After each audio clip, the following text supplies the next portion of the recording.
Government grant covers a real myriad of different funding. So it's funding, it could be a cost matching, it could be an actual grant itself, it could be investors who are putting money into the business, the government has helped to make that happen. It could be the government themselves actually providing loans. It could be a tax rebate, it could be a tax offset. It could be paying for experts to work in your business as subcontractors. So it really covers a huge range. So it's a very easy sort of a label to put on what's quite an extensive range of help and assistance. Jobs for New South Wales really has got two key grants. The first one is for minimum viable product, and that's for your typical small startup, your very small business, where you can get 25k of a grant from the government to help you to start to employ people. The other grant is accelerating growth loan, and that's more a loan from the government to the business for up to 500k, and that can be at zero or at fixed interest rates depending on what region of New South Wales you're in. The entrepreneurial program grant, that's a very specialist grant. The key grant within that is the commercialisation grant, and that's a very large grant. It's competitive, it's worth up to $1 million per annum, so it's huge.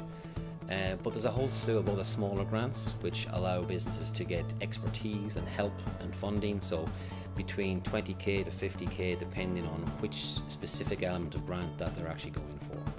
What we call the Research and Development Tax Incentive, otherwise known as the R&D grant, that's very much focuses on innovation. So businesses, if you're innovative, you're creating brand new products, completely changing your processes, completely changing the way you do business, that's revolutionary if you like, then you can qualify actually for this grant. Typically how it works is it's actually a tax offset, or if you're a small business, you can get back 43.5% of whatever your claim is as a tax refund.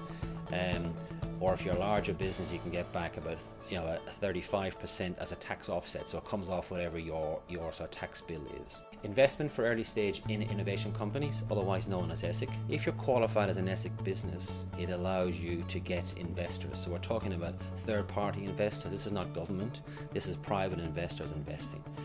If they invest in your business and you are an ESIC, an ESIC business, it means that if you say invest $1 million, $200,000 of that initial investment is offset against your tax bill, so it's a huge savings. So you're getting literally a 20% actually discount on what you actually put in. And probably more importantly, when you go to sell your share, your funds or your equity that you've invested in, there's a real reduction in your capital against tax. So you could make a huge saving in tax, as in if this is a successful business that you invest in and you say you're selling it 10 years later for 20, 30, 40 times the price of what you've actually invested in, it's a fantastic saving from a tax perspective.